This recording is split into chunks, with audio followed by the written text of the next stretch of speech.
पिछले लेक्चर तक हमने कई एन्क्रिप्शन एल्गोरिदम की चर्चा करी है, उनकी एनालिसिस भी करी है। पहले डीईएस और बाद में जो एईएस एल्गोरिदम के बारे में बताया गया।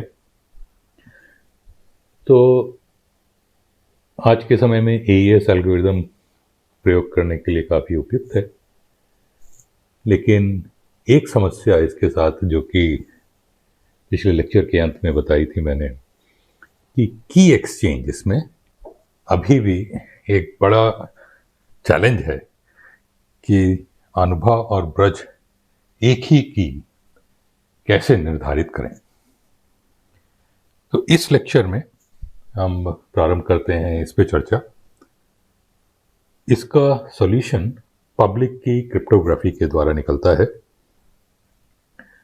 तो जो प्रॉब्लम स्टेटमेंट है, जो समस्या है, वो यही है कि प्राइवेट की क्रिप्टोग्राफी, जो एईएस डीईएस जिसके अंतर्गत आते हैं, प्राइवेट की का अर्थ है कि एन्क्रिप्शन की भी सीक्रेट रखना आवश्यक है, डीएस में भी एईएस में भी, क्योंकि एन्क्रिप्शन की और डिक्रिप्शन की एक ही होती हैं। तो डिक्रिप्शन की का तो निश्चित ही है कि उसको सीक्रेट रखना चाहिए, और क्योंकि एन्क्रिप्शन की डिक्रिप्शन की जैसी ही है, तो एन्क्रिप्शन की को भी सीक्रेट रखना है। तो इस प्रकार के एन्क्रिप्शन एल्गोरिदम को प्राइवेट की क्रिप्टोग्राफी के अंतर्गत लाया जाता है।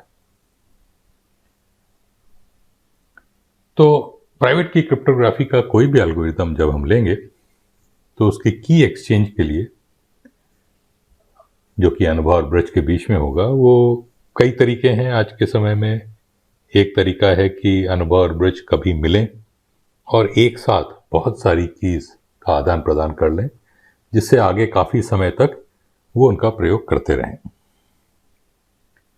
दूसरा तरीका है कि जब अनुभव और ब्रज के बीच में एक नई की का प्रयोग करना हो, तो जो नई की कहीं और बनाई जाए, चाहे अनुभव बनाए, चाहे ब्रज बनाए, या कहीं तीसरी जगह बने, और वो की दोनों पार्टीज को, अनुभव को और ब्रज को, भेज दी जाए, और ये भेजने का जो चैनल हो वो एकदम सिक्योर हो, जिससे कि उस चैनल के द्वारा कोई भी लीकेज संभव ना हो।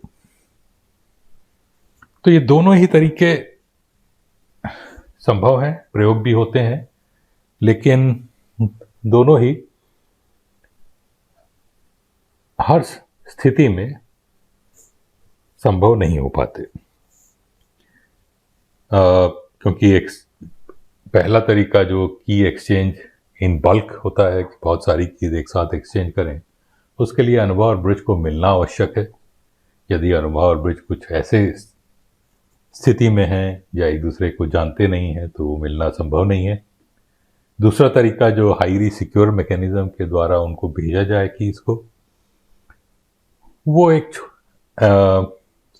कोई विशेष एनवायरनमेंट, विशेष ग्रुप हो, वहीं पे हो सकता है, वरना उसको फिर भी जब अनुभव और ब्रज अलग अलग काफ़ी दूर हैं, तो इस तरह का सिक्योर चैनल बनाना भी बहुत मुश्किल होता है। और यदि बन भी गया, तो उसको भेजने में जो खर्चे होते हैं, एक्सपेंडिचर जो होता है, वो काफ़ी अधिक हो जाता है। तो इसलिए अधिकतर परिस्थितियों में ये संभव नहीं है। हाँ, कुछ जगह जैसे कि मिलिट्री का स्ट्रक्चर देखें, उनको अगर मिलिट्री के अंदर ही की से एक दूसरे को भेजनी है, तो उनका पूरा मैकेनिज्म होता है सिक्योर रखने का, और उसके द्वारा वो भेज सकते हैं और भेजते भी हैं। तो प्रश्न ये उठता है कि क्या कोई अन्य तरीका है जो सरल हो और जिसके द्वारा अनुभव और ब्रिज में कहीं भी वो बैठे हों, कि इसका आदान प्रदान हो सके। तो इसकी कुछ विधाएं आविष्कृत हुई हैं, और उनको समझने के लिए पहले हम दो विशेष फंक्शंस की चर्चा करेंगे। उनमें से पहला है एक्सपोनेंशिएशन इन फाइनाइट फील्ड्स। तो इसमें थोड़ा मुझे थोड़ा विस्तार करना होगा। इन शब्दों का। फाइनाइट फील्ड कोई भी सेट ऑफ नंबर्स हैं जो फाइनाइट है तथा जो वहाँ पे चारों basic arithmetic operations, addition, subtraction, multiplication, division, ये चारों संभव हों। जैसा कि हम जानते हैं कि अगर हम रियल नंबर्स लें तो वहाँ पे चारों ये ऑपरेशन संभव हैं। रैशनल नंबर्स लें, उनके ऊपर भी चारों ऑपरेशन संभव हैं। इंटीजर्स पे चारों ऑपरेशन संभव नहीं है। एडिशन, सब्ट्रैक्शन, मल्टीप्लिकेशन संभव है, लेकिन डिवीजन इंटीजर्स के ऊपर हमेशा संभव नहीं होता। जैसे 1 को 2 से डिवाइड करेंगे तो जो नंबर निकलेगा वो इंटीजर नहीं रहेगा, वो रियल नंबर बन जाएगा। तो ऐसे सेट ऑफ नंबर्स होते हैं जहाँ की चारों अरिथमेटिक ऑपरेशन संभव हों, लेकिन जो उसके उदाहरण हम जानते हैं साधारणतया वो इनफाइनाइट सेट होते हैं। यहाँ पे इन सारे सेट्स को फील्ड कहा जाता है, और कुछ विशेष सेट ऐसे होते हैं जो कि फाइनाइट सेट ऑफ नंबर्स होते हैं जहाँ चारों ऑपरेशन संभव हों, उनको फाइनाइट फील्ड कहा जाता है। इसका एक उदाहरण जो कि सबसे छोटा फील्ड है वो है, इसको नाम दिया गया है F2। इसमें सिर्फ 2 नंबर होते हैं, 0 और 1। तो किस प्रकार से यहाँ पे इस फील्ड में चारों ऑपरेशंस होते हैं? जो एडिशन है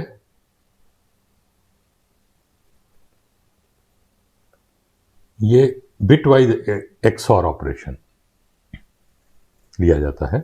मल्टीप्लिकेशन जैसे नंबर्स का मल्टीप्लिकेशन है वही।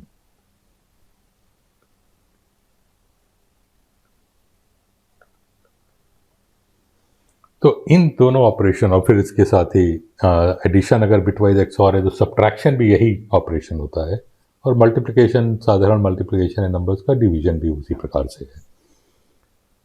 तो इसमें 0 + 1 1 होता है, 0 + 0 0 होता है अगर ये हम एडिशन ऑपरेशन प्रयोग करें। 1 + 1 हम पहले इसके बारे में चर्चा कर चुके हैं, 1 + 1 0 होता है। तो ये कोई भी ऑपरेशन, कोई भी एडिशन करेंगे वो इसी सेट में रहेगा। इसी प्रकार से मल्टीप्लिकेशन 1 × 1 1 है, 0 × 1 0 है, इत्यादि। 0 से डिवीजन संभव कहीं होता ही नहीं है, 1 से डिवीजन संभव है, और 1 से डिवीजन किसी को भी करेंगे तो वो नंबर वही का वही रहेगा। तो डिवीजन, सब्ट्रैक्शन, मल्टीप्लिकेशन, एडिशन, ये चारों ही ऑपरेशन यहाँ संभव है। इस फील्ड में केवल 2 एलिमेंट हैं, इसलिए इसको F2 से निर्देशित किया जाता है, और फाइनाइट फील्ड का एक उदाहरण। फाइनाइट फील्ड के अन्य संभावनाएं भी होती हैं। कोई भी प्राइम नंबर लें हम, तो FP जो कि 0 1 इसमें नंबर हैं 0 से P-1 तक,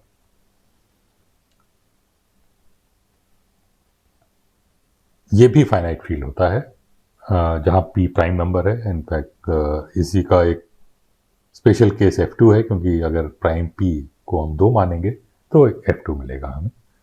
यहाँ भी मल्टीप्लिकेशन और एडिशन दोनों मॉड्यूलो P डिफाइंड होते हैं, एडिशन मॉड्यूलो P और मल्टीप्लिकेशन मॉड्यूलो P। और फिर उसके बाद ये भी आसानी से दर्शाया जा सकता है कि यहाँ सब्ट्रैक्शन, डिवीजन भी संभव है, और इस प्रकार से ये फाइनाइट फील्ड। तो अब हम वापस आते हैं एक्सपोनेंशिएशन इन फाइनाइट फील्ड्स पर। तो इसमें हम प्रारंभ करेंगे किसी भी फाइनाइट फील्ड का, उस फाइनाइट फील्ड का साइज S मान लेते हैं, अर्थात इसमें S एलिमेंट, S नंबर्स हैं इस फील्ड में। और एक्सपोनेंशिएशन ऑपरेशन EXP हम इसको परिभाषित कर रहे हैं, 2 इनपुट इसके हैं A और C, और इसका आउटपुट है A⁻C, जहाँ A इस फील्ड का एक एलिमेंट है और C एक नंबर है 1 से S-2 के बीच में। तो ये एक्सपोनेंशियल साधारण ऑपरेशन है, ये हम हमेशा प्रयोग में लाते ही रहते हैं। केवल अंतर ये है कि ये एक फाइनाइट फील्ड में हो रहा है। तो A to the C जो है ये भी एक एलिमेंट होगा इसी फील्ड का है, नंबर होगा इसी फील्ड का। तो इसको कंप्यूट आसानी से किया जा सकता है, बहुत तेजी से। चाहे सी बहुत बड़ा नंबर हो तब भी बहुत आसानी से, सरलता से इसका कंप्यूटेशन हो सकता है। उसके लिए थोड़ा एक ट्रिक चाहिए होती है जिसको कि स्क्वायरिंग ट्रिक कहते हैं। अगर हम साधारणतया इसको कंप्यूट करेंगे, ए फिर ए स्क्वायर, फिर एक बार मल्टीप्लाई करके ए क्यूब, फिर एक और मल्टीप्लाई करके a⁴, a⁵, तब यदि सी बड़ा नंबर है तो समय इसमें बहुत लगेगा। लेकिन इससे कहीं ज़्यादा तेज तरीका हमें मालूम है। ए से प्रारंभ करेंगे, ए को ए से मल्टीप्लाई करके ए स्क्वायर, एक मल्टीप्लिकेशन में आता है। ए स्क्वायर को ए स्क्वायर से मल्टीप्लाई करके a⁴, एक दूसरे मल्टीप्लिकेशन में। a⁴ को a⁴ से मल्टीप्लाई करेंगे तो a⁸, ये 3 मल्टीप्लिकेशन में। इस प्रकार से रिपीटेड स्क्वायरिंग, एक एक मल्टीप्लिकेशन करके जो एक्सपोनेंट है उसको हम डबल करते जा रहे हैं, नंबर को स्क्वायर करते जा रहे हैं। तो इस से ए की कई सारी पावर्स निकल आएंगी और फिर सी को जब हम बाइनरी में लिखेंगे तो जहाँ जहाँ 1 है वो वाली पावर्स को लेके आपस में मल्टीप्लाई कर देंगे तो a⁻c निकल आएगा। और इसके नंबर ऑफ मल्टीप्लिकेशन, इसमें अगर हम a को a से मल्टीप्लाई करते जाएंगे तो c-1 मल्टीप्लिकेशंस की आवश्यकता होगी उस प्रकार से इसको कंप्यूट कैलकुलेट करने में। जबकि अगर रिपीटेड स्क्वायरिंग के द्वारा करेंगे तो केवल log ऑफ c जितने ऑपरेशन चाहिए, जो कि c से कहीं अधिक कम है। तो इस प्रकार से एक्सपोनेंशिएशन फंक्शन को हम बहुत सरलता से कैलकुलेट कर सकते हैं। लेकिन इसकी विशेष बात यह है, वो ये कि इन्वर्स इसका कैलकुलेट करने का कोई सरल तेज तरीका किसी को ज्ञात नहीं है। अगर इन्वर्स का अर्थ है कि अगर a⁻c हमें दिया हुआ है और a दिया हुआ है, ये दो नंबर दिए हुए हैं a और a⁻c, इन दोनों का प्रयोग करके c की वैल्यू क्या है वो निकालना। तो कई शोध इस पे किए गए हैं, लेकिन जो सबसे अच्छा तरीका निकला है वो भी बहुत सरल नहीं है, बहुत तेजी से काम नहीं कर पाता है। वो लगभग इसी प्रकार से है कि अगर आपको a और a⁻c दिया हुआ है और c निकालना है तो आप a से प्रारंभ करें, a स्क्वायर कैलकुलेट करें, a⁵, a⁴, a⁵, a⁵, और जैसे जैसे आप ये कैलकुलेट करते जाएं a⁻c से चेक करते जाएं कि a⁻c के बराबर आया कि नहीं नंबर, और जैसे ही बराबर आता है तो आप वहाँ रुक जाएं, उससे c की वैल्यू आपको मिल जाएगी। तो इससे c-1 ऑपरेशंस के बाद a⁻c से हम c निकाल सकते हैं। जबकि हमने देखा कि एक्सपोनेंशिएशन कंप्यूट करने में लगभग log ऑफ c में जितने ही ऑपरेशंस हैं, तो इसलिए a⁻c से a निकालने कोई आसान काम नहीं दिखता है, आसान संभावना नहीं दिखती है। इसको डिस्क्रीट लॉग प्रॉब्लम कहा जाता है, ये इन्वर्स प्रॉब्लम को, जहाँ पे a और a⁻c से c की वैल्यू निकालने का प्रयास करें। डिस्क्रीट लॉग कहने का कारण यह है कि अगर हम साधारण नंबर्स पे देखें कि यदि हमें कोई रियल नंबर, यदि मान लीजिए हम ले लेते हैं a और a⁻c, ये दो रियल नंबर्स हैं, a रियल नंबर है और c कोई रियल नंबर है, या उसको इंटीजर भी मान सकते हैं। तो c की वैल्यू है log a of a⁻c, log to the base a of a⁻c। तो c की वैल्यू निकालना है, इस a⁻c का log निकालना है बेस a के माध्यम से। तो लॉगरिथम अगर रियल नंबर्स के ऊपर हम बात करें तो बड़ी आसानी से, जल्दी से कैलकुलेट हो सकता है। लेकिन यहाँ पे जब फाइनाइट फील्ड की बात आती है तो वहाँ लॉगरिथम आसानी से कैलकुलेट नहीं हो पाता, इसीलिए इस प्रॉब्लम को डिस्क्रीट लॉग प्रॉब्लम का नाम दिया गया। और ये जहाँ तक अभी तक शोध हुई है उसके अनुसार ये डिस्क्रीट लॉग प्रॉब्लम को सॉल्व करना आसान नहीं है। तो पहला फंक्शन ये है। दूसरा फंक्शन इससे भी सरल है, मल्टीप्लिकेशन इंटीजर्स का। इसको हम डिफाइन आसानी से कर सकते हैं। दो नंबर दिए हुए हैं सी और डी, और इसका मल्टीप्लिकेशन फंक्शन जो उसका मल्टीप्लिकेशन कैलकुलेट करके आउटपुट करता है। बहुत आसानी से इसका कैलकुलेशन किया जा सकता है। हम सबको मालूम है कैसे मल्टीप्लाई किया जाता है नंबर्स को। लेकिन इसका इन्वर्स कैलकुलेट करना, अर्थात कि अगर हमें प्रोडक्ट सी टाइम्स डी दिया हुआ हो तो उससे सी और डी निकालना, ये आसान काम नहीं होता है इन जनरल। कभी कभी अगर सी बहुत छोटा है, जैसे सी यदि 2 है तो निकल सकता है। लेकिन अगर हम मान लें कि सी और डी दोनों बड़े प्राइम नंबर्स हैं, तो अगर हमें सी टाइम्स डी दिया हुआ है तो उससे सी या डी को निकालना आसान नहीं दिखता। कुछ जो हमें स्कूल में डिवीजन का तरीका बताया जाता है कि अगर कोई नंबर दिया हुआ है उसके डिवाइजर्स निकालने हैं तो प्रारंभ करें हम 2 से डिवाइड करने से, 2 से नहीं जाता तो 3 से, फिर 4 से, 5 से, 6 से, इस प्रकार करते जाएं तो अंततः डिवाइजर निकल आएगा, निश्चित रूप से निकलेगा। लेकिन उसके लिए सी निकालने के लिए, अगर सी टाइम्स डी दिया हुआ है, सी निकालने के लिए हमें सी डिविजन्स या C-1 डिविजन्स करने होंगे। और यदि सी बड़ा नंबर है तो इसमें समय बहुत लगेगा।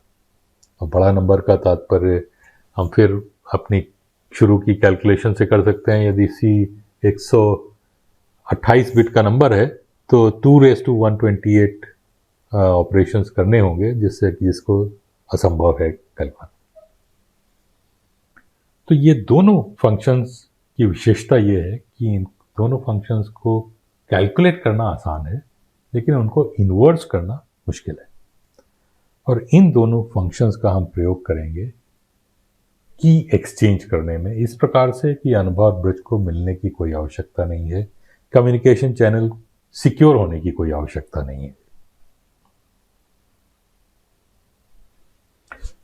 तो पहला जो तरीका है ये कहलाता है डिफी-हेल्मन की एक्सचेंज। ये सबसे पहला तरीका था की एक्सचेंज इस प्रकार से करने का। 1976 में डिफी और हेल्मन दो कंप्यूटर साइंटिस्ट थे, उन्होंने इसका आविष्कार किया था। ये फाइनाइट फील्ड में एक्सपोनेंशिएशन फंक्शन का प्रयोग करता है। और जैसे मैंने कहा ये पहला तरीका था रिमोटली की एक्सचेंज करने का। कुछ इस प्रकार से ये की एक्सचेंज का तरीका चलता है। अब हम मानेंगे कि अनुभव और ब्रज हैं, उनको एक की एक्सचेंज करना है। तो पहले तो वो एक बड़ा प्राइम नंबर P आपस में निर्धारित कर लेते हैं। उसके लिए इनसिक्योर चैनल का प्रयोग करते हैं, जिससे कि ईला को भी P की जानकारी पूरी है। एक बार P निर्धारित हो जाता है तो फाइनाइट फील्ड FP, जैसे अभी मैंने बताया था, उसका प्रयोग करेंगे।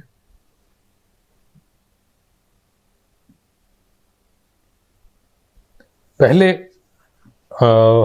इस फील्ड का एक नंबर वो ढूंढते हैं, अनुभव और ब्रज, जिसको हम G कह रहे हैं यहाँ पे। इसके कुछ स्पेशल प्रॉपर्टीज़ हैं जिसकी चर्चा मैं नहीं करूँगा, लेकिन ये मान के चलते हैं कि इस प्रकार के नंबर्स काफ़ी मात्रा में मिलते हैं इस फील्ड में, और उनको ढूंढना भी कोई मुश्किल नहीं है। तो ये आसानी से किया जा सकता है। और ये भी अनुभव ब्रज इनसिक्योर चैनल पे करेंगे तो ईला को भी इसकी जानकारी मान सकते हैं। तो नंबर जो P और G हैं ये सबको मालूम है। अब की एक्सचेंज इन दोनों के बीच में कुछ इस प्रकार से होता है। अनुभव पहले एक रैंडम नंबर ढूंढते हैं C, 1 से P-1, P-2 के बीच में। फिर कैलकुलेट करती हैं G to the C modulo P। ये वही एक्सपोनेंशिएशन फंक्शन है फाइनाइट फील्ड FP में। इसको आसानी से अनुभव कैलकुलेट कर सकती हैं और इसको कैलकुलेट करके इसको ब्रज को भेजती हैं। इसी प्रकार ब्रज एक और रैंडम नंबर D ढूंढते हैं 1 से P-1 के P-2 के बीच में, और G raise to the power D modulo P calculate करके अनुभा को भेजते हैं। अब अनुभा अपने क्योंकि अनुभा को सी की जानकारी है और g raise to d Braj से उनके पास आया है, तो g raise to d raise to the c modulo P calculate करते हैं। इसी प्रकार Braj g raise to c जो उनको पास अनुभा से आया है और डी की उनको जानकारी है, g raise to the c raise to the d modulo P calculate करते हैं। और ये दोनों नंबर एक ही हैं, दोनों ही number g raise to the c d modulo P. तो अनुभा के पास ये नंबर आ जाता है, ब्रज के पास भी ये नंबर आ जाता है, और इस नंबर का प्रयोग दोनों नई की के रूप में करते हैं।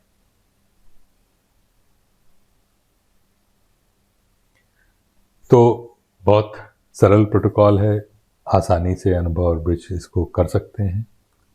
अब इसको देखते हैं कि ईला के पास क्या जानकारी आती है इस पूरे प्रोटोकॉल में, पूरे कार्यक्रम में, और उससे ईला को क्या निकाल सकती हैं, क्या ईला भी एक की निकाल सकती हैं या नहीं। तो पहले हम देखते हैं कि ईला को क्या क्या मालूम है। जो भी इस चैनल में जो भी जानकारी जा रही है वो सब ईला को मालूम है। जी मालूम है, पी मालूम है, जी टू द सी मालूम है और जी टू द डी मालूम है, क्योंकि ये चारों जानकारियां अनुभा और ब्रज के बीच में आदान प्रदान हुई हैं। और ईला इनसे की निर्धारित करना चाह रही है जो जी टू द सी डी है। तो कैसे ईला कर सकते हैं? ये मॉडलो पी सब्जेक्ट कैलकुलेशन होगी। जी टू द सी मालूम है, जी मालूम है, तो इससे सी निकाल सकती हैं Ela. G square, g cube, g to the 4, g to the 5, इस प्रकार से जब तक जी टू द सी के बराबर ना आ जाए, इससे सी की जानकारी हो जाएगी। या इसी प्रकार से जी और जी टू द डी को लेके डी की जानकारी ईला निकाल सकती हैं। और जैसे ही सी या डी की जानकारी होती है तो जी टू द सी डी निकालना आसान है। लेकिन सी या डी निकालना डिस्क्रीट लॉग प्रॉब्लम के बराबर है जो एफपी में है, जो कि हार्ड टू सॉल्व प्रॉब्लम है। आज के समय में काफ़ी शोधकर्ताओं के शोध के बाद भी सबसे जो अच्छा एल्गोरिथम या मेथड है डिस्क्रीट लॉग प्रॉब्लम को सॉल्व करने का इस फील्ड में, एफपी में, वो एक्सपोनेंशियल समय, ये एक्सप्रेशन उसका है 2 raise to log p to the 1/3 times log p to the 2/3, इतना समय लेता है। तो यदि अगर p 1024 बिट या उससे अधिक बड़े साइज का प्रयोग करें तो ये जो समय है ये इतना अधिक हो जाएगा कि आज के सबसे फास्ट सुपर कंप्यूटर भी उसको कैलकुलेट नहीं कर सकता। और इस प्रकार से हम इस की एक्सचेंज के तरीके को प्रयोग कर सकते हैं। इसमें आप देख सकते हैं कि ईला, पहली बात तो पी को की जानकारी नहीं हो पाती, और दूसरी अनुभव और ब्रिज को आपस में मिलने की आवश्यकता नहीं है। वो कहीं भी बैठे हुए इनसिक्योर चैनल का प्रयोग करके नई की बना सकते हैं।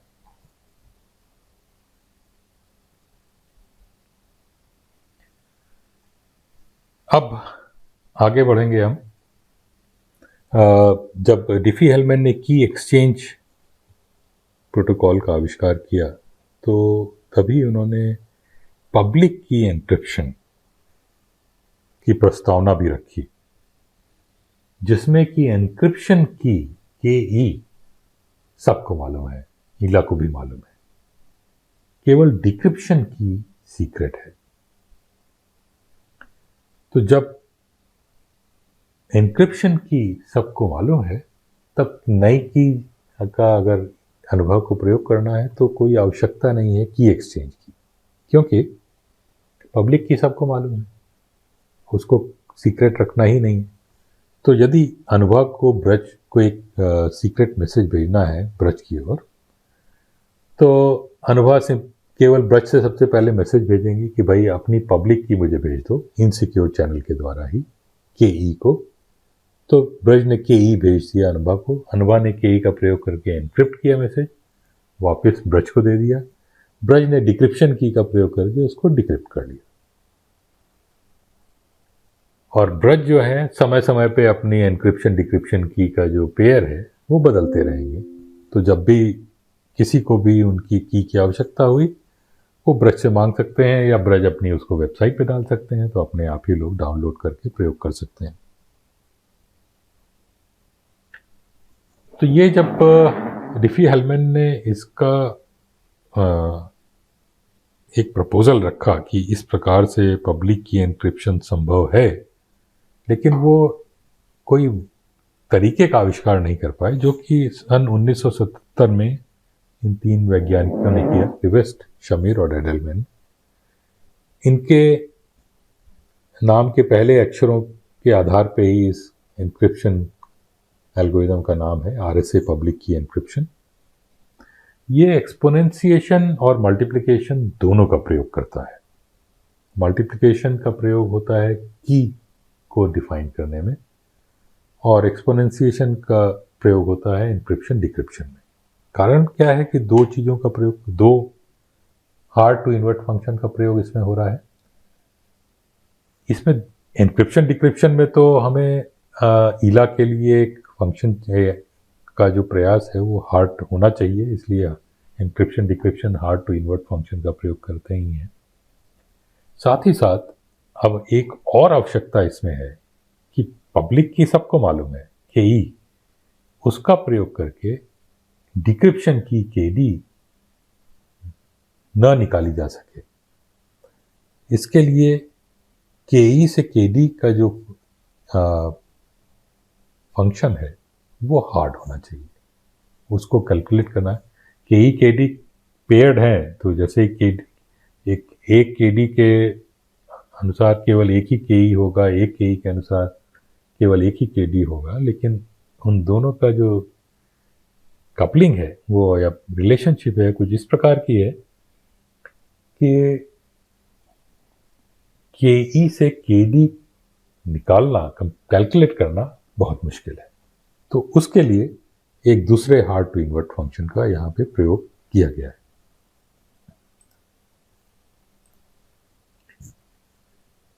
तो अब RSA एल्गोरिदम किस प्रकार काम करता है ये हम देखेंगे। पहले की जनरेशन पे आते हैं। दो बड़े प्राइम नंबर P और Q दोनों L बिट लंबे मान लेते हैं, उनका प्रयोग होता है। तो सबसे पहले ये दो प्राइम नंबर निर्धारित किए जाते हैं, उसके बाद इनका प्रोडक्ट निकाला जाता है P टाइम्स Q, जिसको कि MN कहते हैं। तीसरा इसमें स्टेप है कि एक नंबर E रैंडमली सेलेक्ट करते हैं, ढूंढते हैं, जो X और P-1 टाइम्स Q-1 के बीच में है। साथ ही साथ इसका GCD E और P-1 Q-1 का 1 है। इसका अर्थात यह है कि E और P-1 टाइम्स Q-1 के बीच में कोई कॉमन फैक्टर नहीं है। तो इस प्रकार का E निर्धारित होता है। उसके बाद एक नंबर D कैलकुलेट किया जाता है, जो कि 1 से P-1 टाइम्स Q-1 के बीच में है, जैसा E था। तथा इसकी विशेषता यह है कि D times E should be 1 modulo P-1 times Q-1। इसका अर्थ यह है कि D times E equals 1 plus some integer K times P-1 times Q-1। तो K से गुणा करके P-1 टाइम्स Q-1 का K से गुणा करके उसमें 1 जोड़ेंगे, तब D टाइम्स E निकलेगा, और ये K कोई भी नंबर हो सकता है। तो D कुछ इस प्रकार का नंबर होना चाहिए जिसको कि हमें ढूंढना है। ये ढूंढना आसान है बहुत, क्योंकि जैसे ही हमने ये निर्धारित किया कि इन E और P-1 Q-1 का कोई कॉमन फैक्टर नहीं है, तो यूक्लिड का जीसीडी एल्गोरिदम जो है उसके द्वारा इस डी को आसानी से कैलकुलेट किया जा सकता है। इतनी कैलकुलेशन करने के बाद अब इंक्रिप्शन डिक्रिप्शन की परिभाषा दे सकते हैं। इंक्रिप्शन की के में दो नंबर हैं ई तथा एन, और इसको पब्लिक की भी कहते हैं क्योंकि इसको सीक्रेट नहीं रखा जाता। डिक्रिप्शन की के डी में भी दो नंबर हैं डी तथा एन, और इसको प्राइवेट की कहा जाता है, भी कहा जाता है, इसको सीक्रेट रखना आवश्यक है। तो ये जो नंबर डी और ई हुए जिसका कि प्रोडक्ट 1 है, एक है P-1 Q-1 के मॉडलो, उनमें से एक एन्क्रिप्शन की में जाती है और एक डिक्रिप्शन की में। अब हम देखते हैं कि एन्क्रिप्शन डिक्रिप्शन किस प्रकार से होता है। कोई भी प्लेन टेक्स्ट दिया हो तो सबसे पहले तो उसको ब्लॉक में काटा जाएगा। हर एक ब्लॉक की साइज 2L-1 बिट्स का है। n का साइज 2L बिट्स का है क्योंकि L equals P times Q, P और Q प्राइम नंबर हैं, हर एक दोनों ही L बिट लंबे, तो n 2L बिट बड़ा नंबर है। और प्लेन टेक्स्ट को हम 2L-1 उससे एक कम बिट साइज के ब्लॉक्स में बराबर बराबर बांट देंगे। अब जब एक ब्लॉक 2L-1 बिट का है और उसको हम किसी भी सीक्वेंस ऑफ बिट्स को हम एक नंबर मान सकते हैं, उसको नंबर उसके बराबर जो नंबर है उसको कैलकुलेट कर सकते हैं, तो उसको हम देखते हैं हर एक ब्लॉक को एक एज एन कि एक नंबर जो कि n से छोटा है, और उसको m से हम परिभाषित करते हैं। तो एन्क्रिप्शन एल्गोरिदम जो है वो एन्क्रिप्शन की ई और एन है, m input number plain text number है, और उसमें एन्क्रिप्शन एक्सपोनेंशिएशन है m raise to the e modulo n। ये साइफर टेक्स्ट ब्लॉक हो गया। डिक्रिप्शन की का प्रयोग करके डिक्रिप्शन C से जो साइफर टेक्स्ट ब्लॉक है उसमें करते हैं D और N का प्रयोग करके C to the D modulo N। ये डिक्रिप्शन है और इसको आसानी से दिखाया जा सकता है कि अगर हम M को एनक्रिप्ट करेंगे इस प्रकार से तो C को डिक्रिप्ट करने के बाद हमें M मिलेगा। तो एन्क्रिप्शन डिक्रिप्शन ठीक से काम करते हैं। अब हम आते हैं इसकी क्रिप्ट एनालिसिस करने में, सिक्योरिटी इसकी क्या है उस पर चर्चा करेंगे।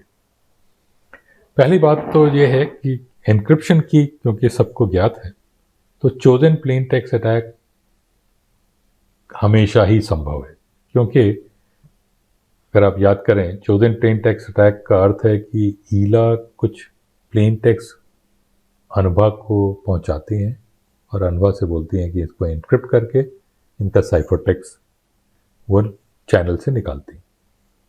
अब ईला को अनुभा के पास जाने की आवश्यकता नहीं है, एन्क्रिप्शन की लेके वो स्वयं ही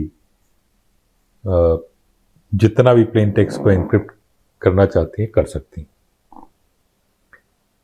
तो चोजन प्लेन टेक्स्ट अटैक आसानी से संभव है। चोजन साइफर टेक्स्ट अटैक संभव नहीं है आसानी से। इसमें अभी भी ब्रिज के डिक्रिप्शन के बाद ईला को पहुंचना होगा कि जो प्लेन टेक्स्ट निकल के आए उनको वो निकाल सके।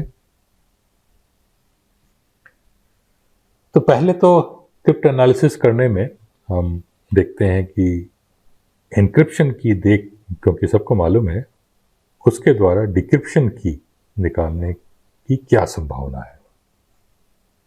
तो ये प्रॉब्लम है कि ई और एन अगर हमें मालूम है तो उससे डी कैसे निकालें। डी टाइम्स ई जैसे हमने देखा परिभाषा के द्वारा ही कि एक है मॉडलो P-1 Q-1।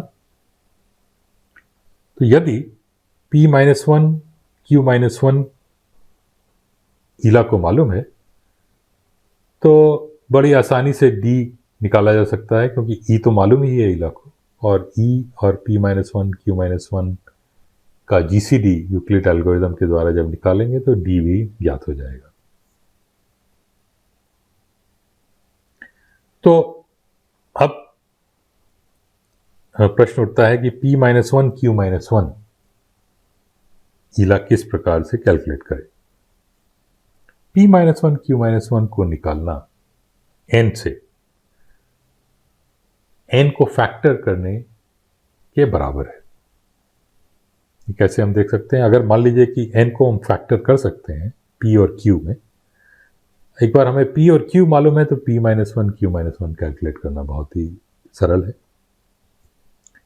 तथा यदि P-1 Q-1 कैलकुलेट कर सकते हैं तब P प्लस Q का हम कैलकुलेट कर सकते हैं इस प्रकार से कि P प्लस Q है n+1 माइनस P-1 Q-1, और एक बार हमें P प्लस Q मालूम हो गया, और ये तो P Q तो याद रहे हमें मालूम ही है, तो ये बाईवेरिएट क्वाड्रेटिक पॉलिनोमियल हम परिभाषित कर सकते हैं x² minus P plus Q x plus n, और इसके हम रूट निकालेंगे जो कि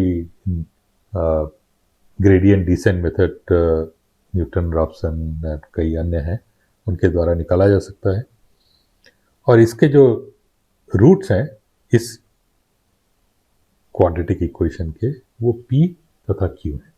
तो इसके रूट जैसे ही हम निकालेंगे हमें P और Q का ज्ञान हो जाएगा और रूट निकालना बहुत आसान है। तो इससे ये स्पष्ट है कि P-1 Q-1 कैलकुलेट करना n को फैक्टर करने के बराबर है, तथा n को फैक्टर करना आसान नहीं। एक अन्य प्रश्न यहाँ उठता है कि क्या D हम P-1 Q-1 कैलकुलेट करने के बिना ही निकाल सकते हैं, लेकिन वो संभव नहीं है। ये दिखाया जा चुका है कि D को निकालना भी n के फैक्टर करने के बराबर है, और आज के समय में जो सबसे तेज एल्गोरिदम है n को फैक्टर करने का, इंटीजर्स को फैक्टर करने का, वो समय कुछ इस प्रकार का लेता है। ये एक्सप्रेशन काफ़ी कुछ मिलता है जो कि डिस्क्रीट लॉग को सॉल्व करने का एक्सप्रेशन था।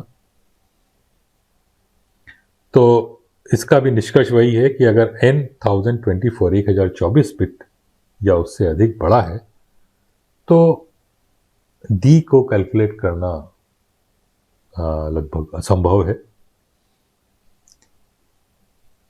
हालांकि यहाँ पे एक बात ध्यान में अवश्य रखनी होगी कि कुछ ये जो हमने एनालिसिस करी है ये जनरल एनालिसिस है कि किसी भी कोई भी D हुआ उसको कैलकुलेट करने के लिए इतना समय में संभावना है, इतने समय में हो जाएगा। तो अगर इतना समय ही लगता है तो असंभव है, लेकिन कुछ अगर D विशेष प्रकार का है, जैसे उदाहरण लें यदि D 1 है तो उसको कैलकुलेट करने में कोई समय नहीं लगेगा, बड़ी आसानी से हो जाएगा।